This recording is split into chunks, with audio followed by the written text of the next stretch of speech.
Hello everyone, if you are getting ready to work on a cruise ship, especially if you're one of my candidates that is going to work in a spa department on board a cruise ship, this video is exactly what you need.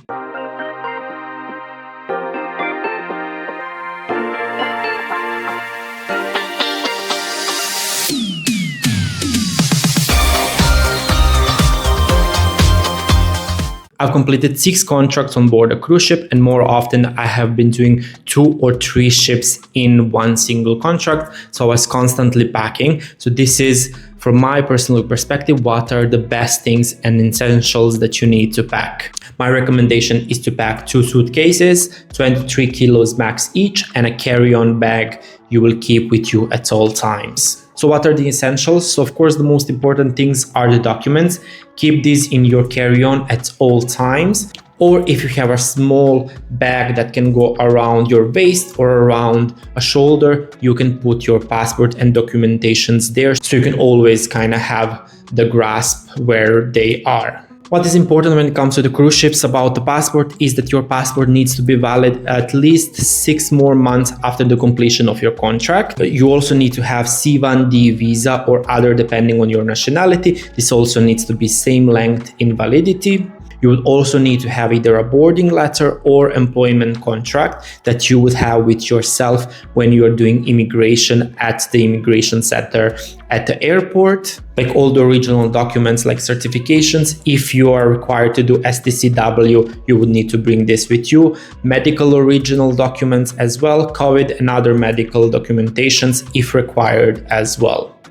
I would also suggest 2 or 3 copies of everything and digital copies on your phone, or you can store it in a drive or in a USB. So also depending on the country where you're traveling, have some currency of that country, some dollars or euros in cash plus debit credit card. Check for the international usage of your particular card. Also, if you don't have, you can obtain travel insurance for your traveling purposes until you arrive to your ship. Pro tip, keep your all documents in a clear folder or travel wallet so you can easily show them at airports, immigration, and during onboarding. Also, you can upload digital copies to Google Drive or Dropbox in case you lose them, or if your phone gets lost or stolen. The most important thing is your passport and immigration letter. For majority of the cruise lines, in most departments, you would be having provided uniform. But it's also very smart to bring comfortable clothes, so black or white shoes as per company policy. For the spa department, you would need black shoe with no chunky soles or any logos on it. Make sure that they are also very comfortable so you can actually work in them throughout the day. Also, a recommendation is a basic professional wristwatch. Majority of the cruise lines, depending on the departments, phones aren't allowed in guest areas. If you're a hairstylist that is going to work in spa department, you need to check your starter pack for your equipment like scissors, combs, ties, clips, and any additional things that you would need to bring. Pro tip when it comes to your work shoes, break in your work shoes before you board to avoid blisters during your first week. Make sure that you wear them a couple of times before you start working in them on board the ship. Pro tip, if you have your equipment and if you're bringing to the ship, label and tag it. Things get mixed up easily in the team areas. So you want to make sure that you know whose is what. Also, additional thing that you can bring a lint roller. Black uniforms pick up dust and lint quickly.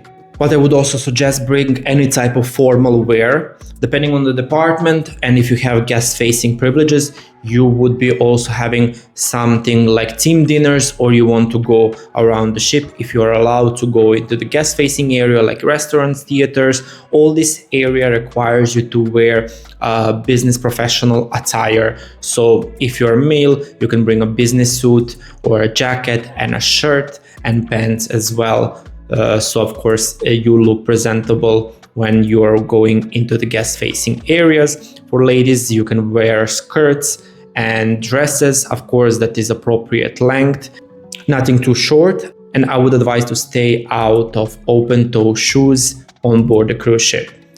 pretty much because of the safety purposes. When it comes to the casual clothes and for work off-duty comfort, you will need to pack a mix of hot and cold weather clothes, since ships travel globally from one area to another area. So you might be doing a Mediterranean run and then moving into the Alaska season where you would need a warmer type clothing. I would recommend packing around 70 to 80% of summer clothing and around 20 to 30% of warmer clothing like winterproof jacket and jeans and things of that nature. Usual recommendation is 5 to 7 t-shirts and undershirts, 2 to 3 shorts, 2 pairs of jeans, trousers, 1 to 2 casual dresses, of course, for ladies, 1 to 2 warm hoodies or sweaters, 1 light jacket for cold evenings or Alaska routines, loungewear or sweatpants for your cabin, pajamas, and of course underwear for at least 10 days, and a couple of swimsuits as well. Flip-flops and sandals for when you are going outside. On majority of the vessels, you are not allowed to wear flip-flops or open-toe shoes. As I said, you can only wear them while you're leaving the ship to go outside.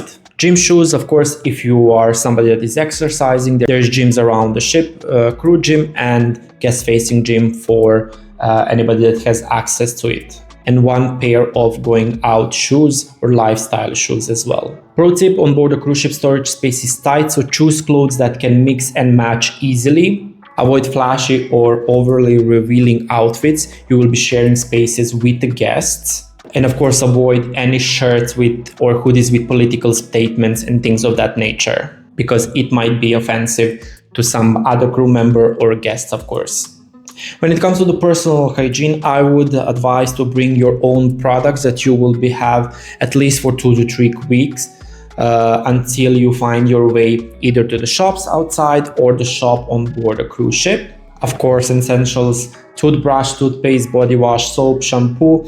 You can find this on board the cruise ship as well, but I would advise having it at first and then later on you can buy more. Pro tip for ladies: bring a lot of conditioner and masks for hydration, because water on board the cruise ship is very drying and it can damage your hair, especially if you are blonde. Bring a lot of mask for blonde hair. You would bring several deodorants, razors, trimmers, face and body creams, of course sunscreen and after sun lotion as well for Caribbean islands, Bahamas, and all those when you would be going outside. You don't want to be burnt. Of course, nail kit, file, tweezers, scissors, anything that you need from female perspective as well to have at least for a 1 month. Ships will provide towels. If you need more, you can bring 1 or 2, but majority of the ships provide a lot of towels, and if you need, you can always replenish. Also, the thing to know is that the majority of the vessel, they don't have hair dryer, so you would need to bring a hair dryer if you're using a hair dryer, flat iron or things of that nature, and toiletry bag as well. Pro tip: avoid large glass bottles. They are very heavy and they can break and leak. Bring doubles of anything that's hard to find internationally, like curly hair products or prescription skincare. When it comes to the medications, health and supplements, your body may need time to adjust at sea, so you can pack any prescription or OTC medicines you use regularly. You can always obtain painkillers, cold flu tablets, allergy relief tablets on board a cruise ship at the medical department. Anything that you would use on a regular basis as well, you can bring. You would just need to declare it once you board a cruise ship that this is something that you have with yourself to the medical department. If cabin inspection is done, so you can actually justify your usage of that. If you need any vitamins, especially B complex and D, you can bring that with yourself. Probiotics is also something that is advised, because you might need time to adjust to the food on board a cruise ship. If you're using electrolyte tablets or powders, you can bring that as well. If you're a frequent exerciser, things like whey protein and creatine you can also bring, but that's very bulky. My recommendation is to buy it over the Amazon or outside. Pro tip: keep all meds in original packaging to avoid custom issues. Ships stock seasickness medication, so if you need this, you can always obtain them on board a cruise ship. When it comes to the tech and practicals, I would also recommend bringing you a power bank, especially if you are traveling for long hours. Must have is also a travel adapter.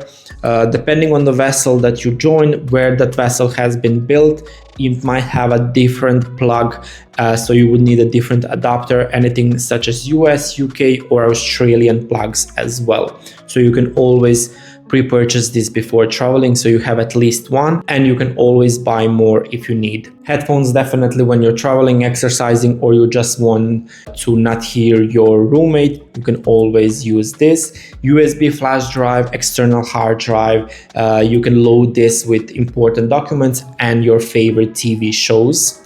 I would also recommend bringing a laptop or a tablet so you can actually use this either for work or you can watch your favorite TV shows on it. I would also advise you into bringing a small analog alarm clock, because time zones are changed on board a cruise ship and your phone is not automatically going to sync up. So it's the best to have a watch that you can actually set the alarm that is going to wake you up for your morning shift, especially if you are joining in your first contract, in your first week, you don't want to be late. Other things that you can bring is also hand luggage scales, so you can actually scale your luggage and make sure that it's in compliance so you're not overweight, because for overweight luggages you can pay $100 or $200 or pounds or even more. I know when I traveled from Bermuda to New York, I was overweight, so I needed to pay around $150 for my luggage. You can also bring lockable pouch or bag for your valuables. Majority of the vessels in your room, you would be having something like a safe that you can lock, but you can bring this with you.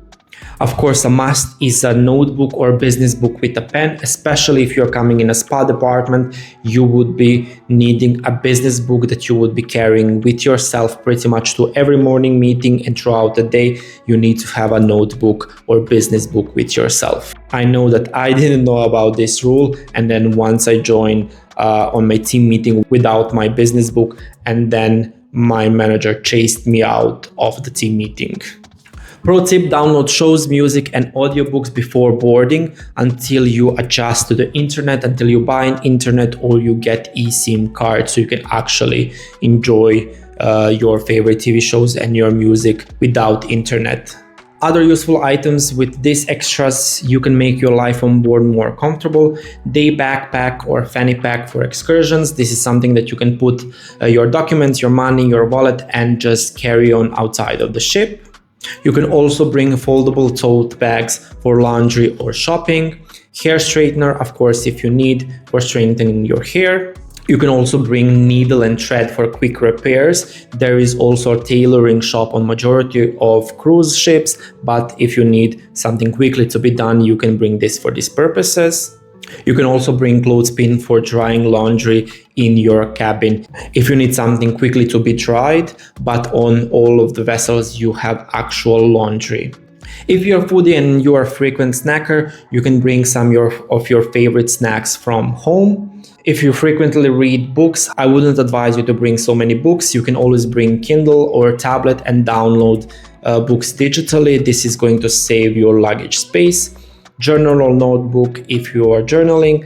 Eye mask and earplugs is also something that I would recommend, especially if you're having a roommate. If next door cabin is making a cabin party, you would definitely need earplugs. I know that I'm very bad at sleep, so I cannot hear any noise, so nothing bothers me. But if you're somebody that frequently gets woken up with a noise throughout the night, you would need this. Pro tip: also you can use packing cubes or organizers to save your space in the luggage. A small mirror for your cabin can be also very useful. Avoid bringing too many shoes. You would pretty much need your business shoe, you would need your working shoe, exercise shoe if you're exercising, and shoes for going outside, flip-flops or sandals, because they are very heavy and very bulky in your suitcases. Also avoid bringing irons, kettles or heaters. They are pretty much forbidden across the cruise lines. Avoid bringing glass bottles or heavy cosmetics.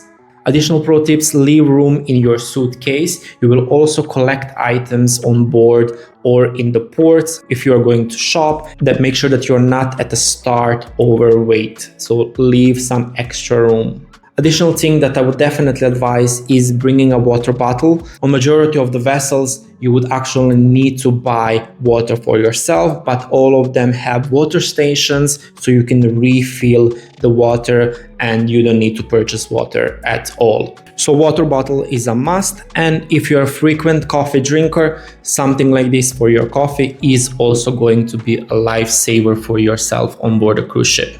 That is pretty much it. Just a quick recap. Make sure that in your carry-on you put your essentials, your documents, and a little bit of underwear and your business clothing in case your luggage get lost or stolen or misplaced. Make sure that important things, documents are going in the carry-on all the time with yourself, and make sure that you have at least some form of business clothing that you can work on. That is pretty much it. If you pack everything from this guide, you will be ready for anything during your first months on board. No stress, no surprise, just smooth sailing. If you have found this helpful, please leave a like, drop a comment, and share it with someone else preparing for a cruise ship life. And if you have questions, ask in the comments. I've been through this more times that I can count, and I'm always happy to help. If you're going for a first contract, I wish you all the success to make great money for yourself and to travel to some great destinations, and make sure you enjoy.